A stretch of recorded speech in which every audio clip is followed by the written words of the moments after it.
Hi, welcome to the August edition of Program Pride. My name's Michael Leboldus. There's my name. If you're interested in getting involved with Program Pride, give your local Shaw cable outlet a call and say, how can I get involved? And they'll give you my number, which is 347-2174. This show is just a compilation of a bunch of segments we've done over the past year. And we're going to jump right into a travel segment with Suzanne. We're going to go right into the middle of her segment so that she doesn't talk about the June and July stuff. And we're going to go right to her August stuff. Thanks. Greatest month, August. Hopefully it'll be really warm.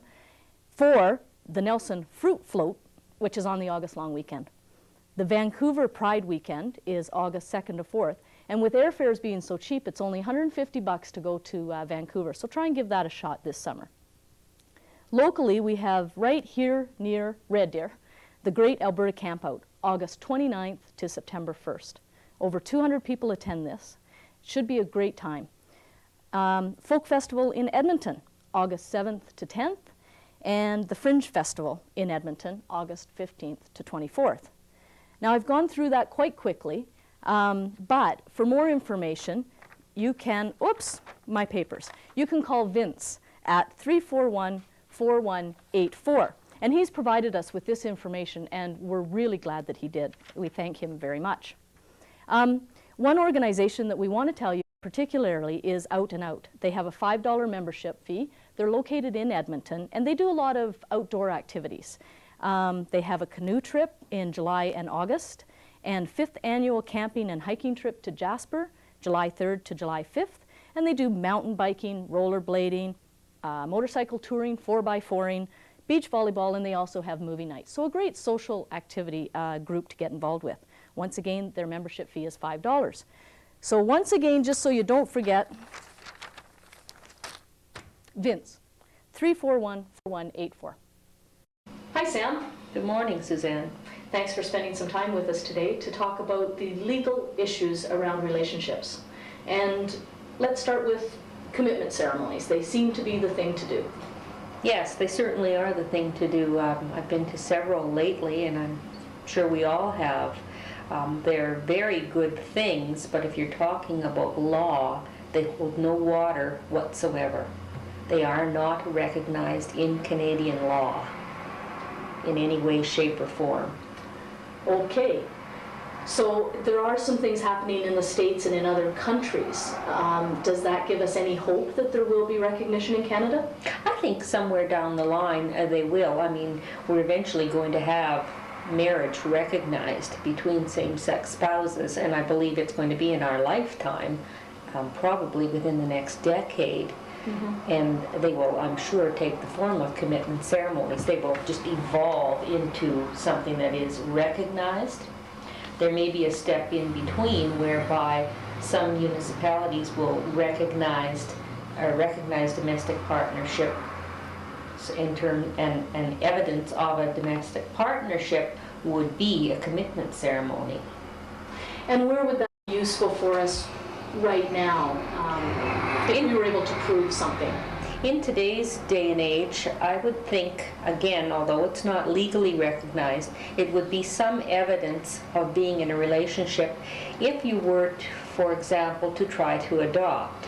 Whether or not you could actually adopt being another issue, but assuming you were able to, this would be some evidence that the couple was in a committed conjugal relationship, which would be a part of being a parent and a spouse. Exactly. So leading right into adoption, we're not legally able to adopt, whether we've been together for 20 years or however long, right? On paper, you could adopt in Alberta, but in reality you cannot. I think we all remember the quotes regarding the foster mother from Edmonton who was given a directive, or actually social services was given a directive from the minister that they were not to pass such applications. In terms of actual adoption, in Alberta, you could adopt as a single parent if you were not revealing your sexual orientation. You cannot adopt your spouse's children. If, for example, you decided to have a child by alternative insemination, for instance, the non-biological parent cannot adopt the other one's child. That has nothing to do with sexuality per se. What it has to do with is the fact that the Act talks about, and right now, spouse in Alberta is only opposite sex couples. And you said in Alberta, is it different in other provinces? It is different in Ontario and in British Columbia.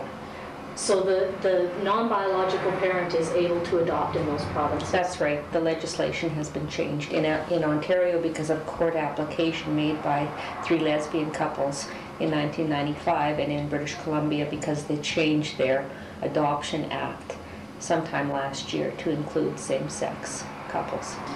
So in the same vein that there's hope for commitment ceremonies, does the adoption issue, is it tied to that whole issue of spouse and marriage and legal representation, or is there a hope separate from the commitment ceremony? Do you know what I mean? For adoption, for us being able to adopt each other's children. It is certainly not dependent upon a commitment ceremony whatsoever. It is just a little bit more evidence, again, of being a couple.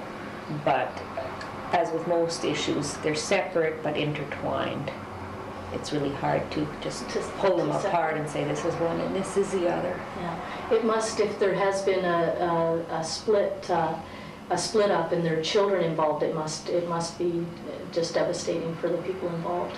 Oh, I'm sure it's just horrific. I've had several files in here whereby people who had children together, or somebody had come into the relationship with a child, then ended up splitting the sheets, and the non-biological parent was not allowed any access to the children. And there's really not much they can do about it. Right, okay. Now, just quickly, we have to wrap up in a couple of seconds here, but what can we do to protect ourselves? There's enduring power of attorney, there's wills. What should we be doing? Those are exactly the things that you should be doing, Suzanne. Our relationships are the same as everybody else's, but they're not recognized in law. To protect yourselves in good times, but particularly bad, you do what we call papering the file. You enter agreements.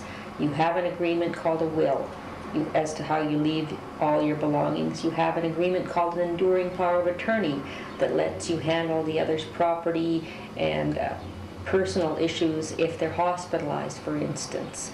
Lets you be the one at the deathbed. You have a cohabitation agreement that sets out how you're going to manage your affairs in good times, but unfortunately in bad times as well. Who gets the house? Who gets the cat? Exactly. Well, Sam, we very much appreciate your time today, and I think you've spread light on this situation for a lot of us. Thank you very much. Thank you for the opportunity, Suzanne. My guests are Cam Wong and Sanhita Brahmacharie. Did I get that right? You're perfect. Today we're talking about cultural diversity, and you two are part of a group called Dykes of Color, or Docs. That's right. Can you tell us about that? Sure. The Dykes of Color is a new group. It started, actually it's not so new, we're hitting our 1-year anniversary. Congratulations. Yeah, so it started last year on Pride, and we really felt that there was a need for women of color to be able to connect and create community. And so the purpose of the group was to create a space where that could happen. And so you meet, you have meetings once a month, or? Yeah, we have meetings once a month. We have a lot of social events. It's a safe place, right? It is a safe for women to come out and hang out and stuff, get to know everybody. But yeah, we do have quite a few social events, because our goal was complete social. Right. Just to meet other women and going out for coffee, going out for dinner, and which we've done. But now it seems like we're kind of changing a little bit. We're getting a little bit more active. That's right, and I mean that's the process, isn't it? There's a certain comfort level with yourself, and I think it leads to more action. In terms of the DOT group, we've co-sponsored a number of events, as well as done sort of the fun social stuff. We sponsored a video artist from Toronto named Gitanjali who was down here in September, and she did a series of workshops called Lesbian Flirtation Techniques, and they were a lot of fun. That's fun. Yeah. We all learned to flirt. Some of us didn't know before that. 3 hours of flirting with 30 women in the room. It was fun. It was fun, and we also co-sponsored a night for her land, the lesbian celebration night. And Cam was very involved with that. She did a lot of work. Yeah, I enjoyed working with that actually, with her land. It was Good. great. Good.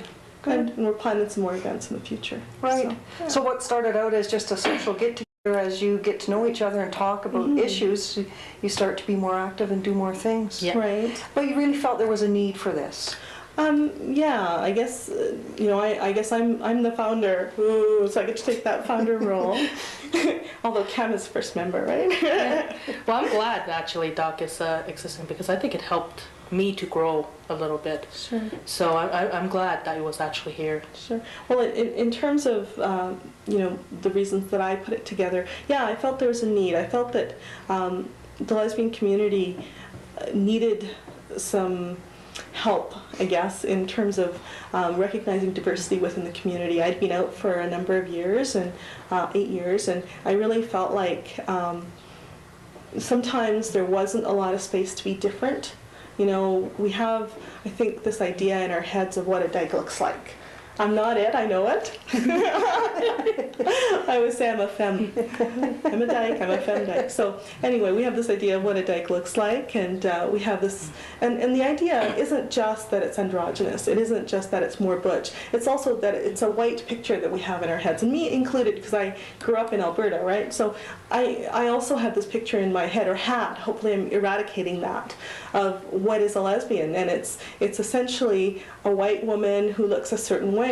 So what that means in terms of women of color when we try and get involved in things sometimes is that it's not an intentional exclusion, but there's just the assumption, and it's heterosexism, right? We assume that that people are heterosexual unless proven otherwise, and we assume that people who look different because they're women of color, because they're femmes, because they dress differently, whatever, are not lesbians. So I really felt like that education needed to happen. Sure, I see it as being just reflecting back to the community the diversity that is there, and that's basically what you're doing. Yeah.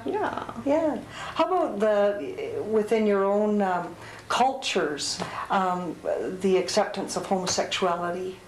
Sure. I think Cam had a great story, huh? You want to tell your story?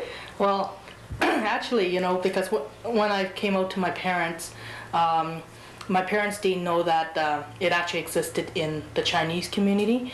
I have a lot of friends that are Chinese Oriental, and their family thinks it is a white problem, and it just does not exist. And I don't know if it's my parents are from Hong Kong, so I don't know if they're just ignorant, not seeing it, because I know it's visible, I know it's there, but they just don't acknowledge it. It's like, because it's so normal that there's two women holding hand in hand in the streets. The femmes do it a lot of women do it. Even at high schools, you'll notice Orientals always holding hands. And I think to them, it's the norm. But going beyond the holding hands and everything, it's just not conceivable to them. Yes. So they always thought it was a white problem. And my parents thought I was influenced by, living here and having all my friends to be really different anyways. So, they're all saying that you've been brainwashed into this community. And I mean, it's really interesting because I grew up in small town Alberta, right?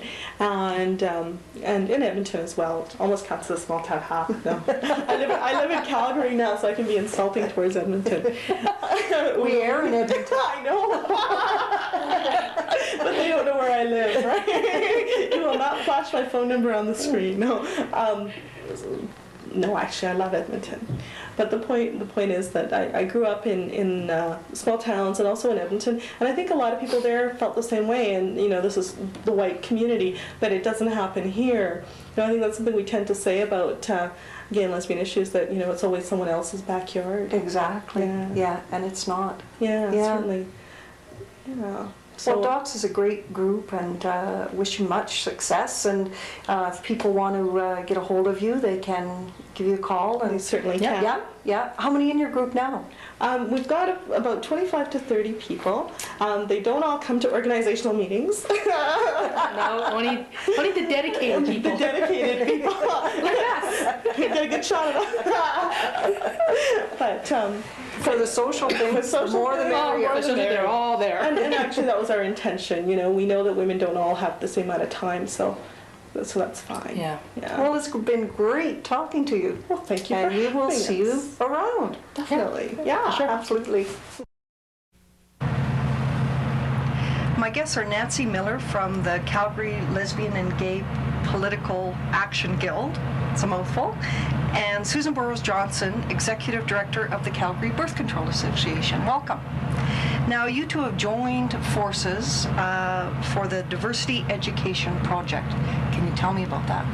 Sure. The Diversity Education Project is a United Way funded partnership between CLAGPAG, Calgary Lesbian Gay Political Action Guild, and the Calgary Birth Control Association, CBCA. And the goal is to do anti-homophobia training within United Way agencies. The secondary goal is to train people to do this anti-homophobia training.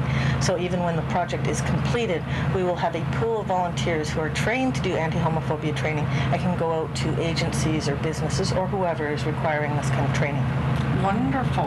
Now that's, sorry, go ahead. I was just going to say, and then after we can deliver that training, what we hope to do is increase the quality of service available to lesbian, gay, bisexual, two-spirited individuals in Calgary by drawing to the attention of the agency that they have to provide service to all Calgarians and to attend to things that might be heterosexist in their organization, and increase the service to gay and lesbian individuals.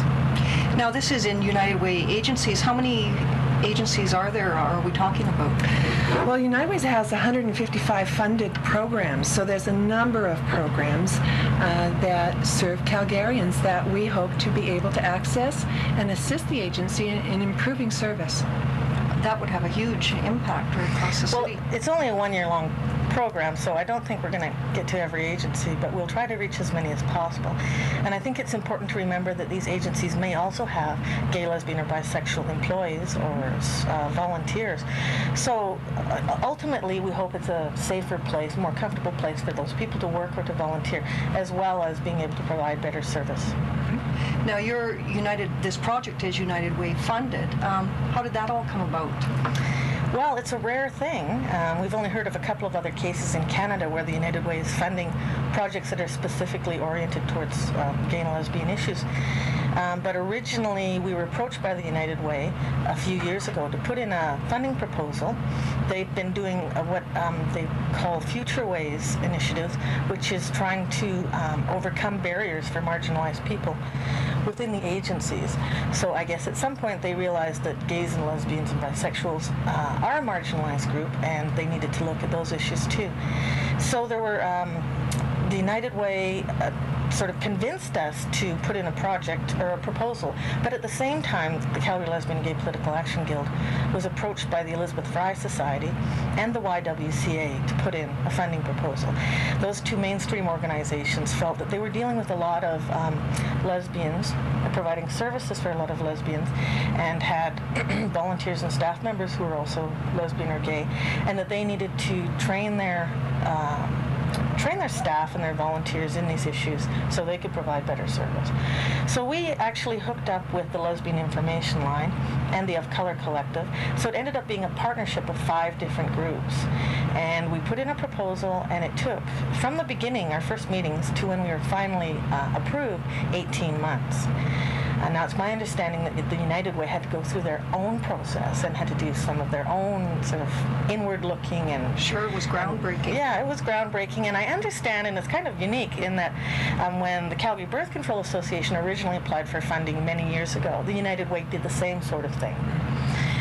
So it's kind of funny that we're now have ended up as partners. Partners, yeah. But the United Way did their own internal work and finally decided, yes, this is an appropriate thing for us to fund, and they funded the project, and we did it for a year, and it was a very successful project.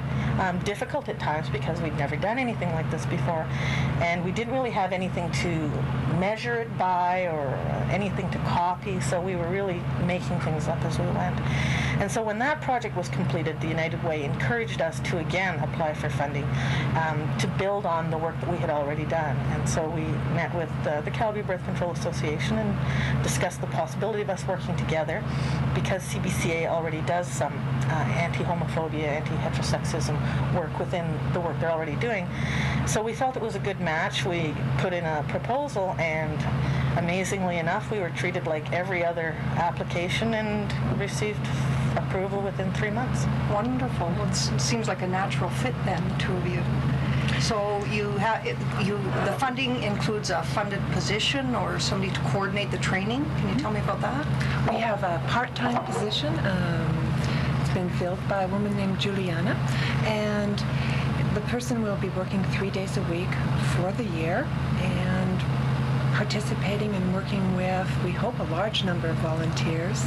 We're looking towards a group of at least 10 trained volunteers by the end of the project who can provide information and support and facilitation so people can understand barriers we put in the way of individuals receiving service from our agencies. The training, so you need to recruit people to train initially, who then will go out and give workshops. How long is the training, how long does it take, the training itself? It's undecided at this point since we're in the development phase of the project, although I'm not sure how long the last project was before it was up and running, trained. Well, it was a bit harder with that project because we weren't quite as clear as what we were doing. I think we're really clear this time. So I imagine that we'll probably start training volunteers within a couple of months. I'm sure we will. Wonderful. So if people want to volunteer, they can contact the Calgary Birth Control Association and get involved. They can ask for Juliana. That's right. And we'll get the numbers up on the screen. 283-5580. There you go. That's great. And it's a wonderful project. I wish you all the luck and success, and it will make a difference in the community. Thanks for joining us today. Thanks Thank so you. much. Thanks.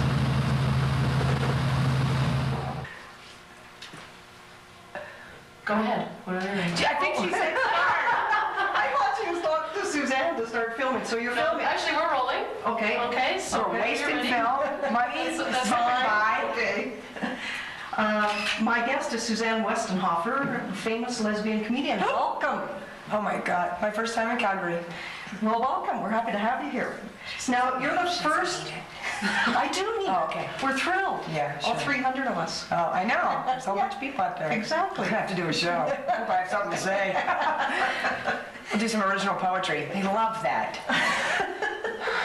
Now, you're the first lesbian to have her own HBO special. True.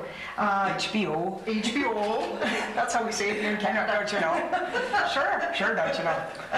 You appeared at the Improv, Carolyn's Comedy Hour, Comic Relief. Basically, you stand up in front of straight audiences and say, "Hi, I'm a lesbian." Like, are you crazy? No, it's so much fun. You know what the amazing thing is? I'm not even gay. It is strictly a career move. I feel like this will help me move along my career a lot quicker, so. Wouldn't it be funny? Wouldn't it be icky? Ew. Kidding. Yuck. Straight people. Fun. Don't want teaching the kids. Okay. Yeah, I do. No, you know, that's what I started out doing in New York City, and if you start out in New York City, it sort of takes a little bit of the scariness out of it, because New York audience is scary no matter what. Exactly. They don't really care if you're queer or not. Yeah. They're pretty much like, make me laugh, I just got mugged. You know what I mean?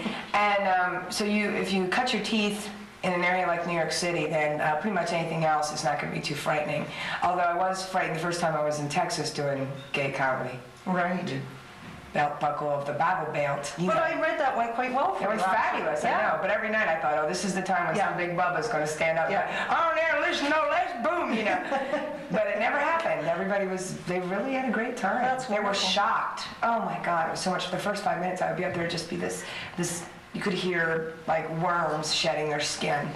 was so quiet when I said I was a lesbian. Yeah. And it'd take them like about 3-5 minutes. Then they'd kind of chill and start laughing and go with it. Well, there's something about your comedy, something about your act that straight people can relate to. Like, everybody can relate. It's funny. Oh, yeah, that's I the don't best know. thing about your comedy. Yeah. I'm gonna go with that. It's my hair. It's the blonde hair. Yeah. Blondes get everything. Except they're on TV shows, sorry.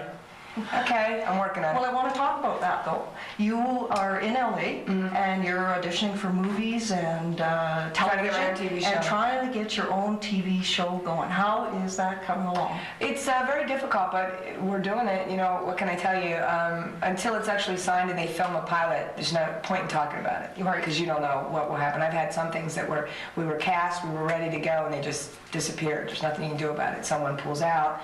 Whoever you were working with at the agency is now gone because they quit or got fired or went to another job, and now you have nobody. What I am doing right now, though, that's pretty fun, is Showtime, which is like HBO in the States, which is pay for movies, and has original programming, together with the CBC, the Canadian Broadcasting Company. I thought you would know. They are going to do the first ever all-gay sketch comedy show, like Saturday Night Live, to premiere a special in summer, and if it goes well and people like it, then to do 13 episodes. And you guys will get it here, because it's part of Canadian Broadcasting that they're doing it. In fact, it was one of the gentlemen who runs the Montreal Comedy Festival was his brainchild. A straight guy. Amazing. Whatever. So you will be on that show as well? There's a cast. There's like 5 comedians, 5 openly gay comics from Canada, and 5 openly gay comics from the States. And what's Joined in a loving way to heal the rift between Canada and the United States. Yay! Well, comedy works wonders, doesn't it? Yeah. Yeah. Well, you guys actually, you have a little bit of a, Canada has a very fabulous comedic reputation. You have Second City, Toronto, and the Montreal Comedy Fest. It's very big. Right. So it's a good thing. So obviously you're cutting edge again. You're going to do the first gay thing. So. Yeah. But I'm going to be in it. I can try to get an accent, if that in any way will help me. No, we like your accent just the way it is. Okay. I like when people here say, I came out to my mom. I came out. What? Stop that. Open your mouth. Now, let's go back to television. I was watching it. What about Ellen?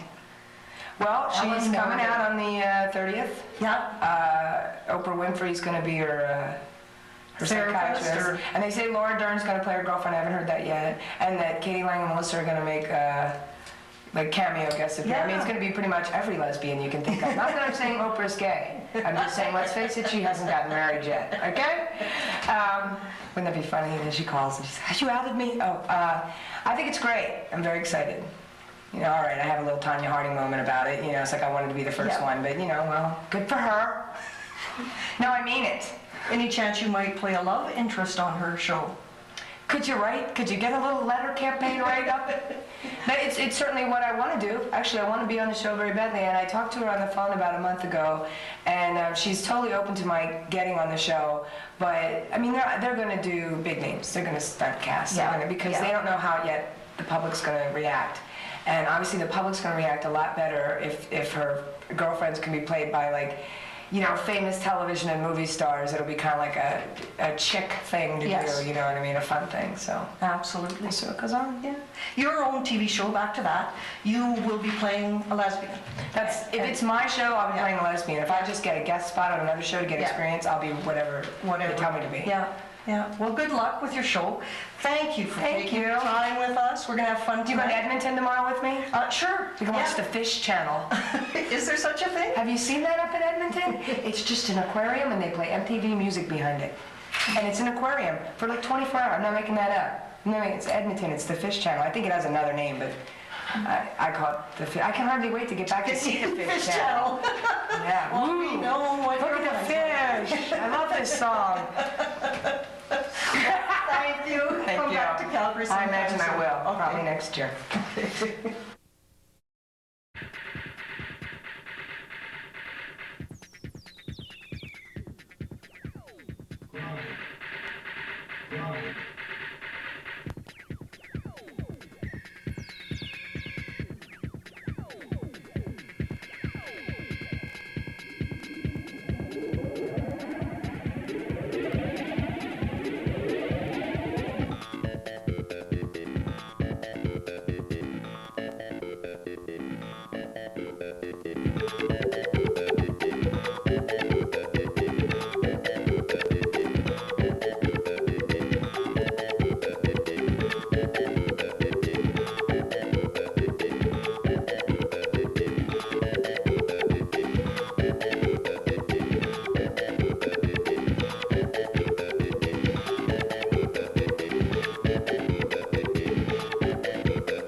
bisexual, transgender.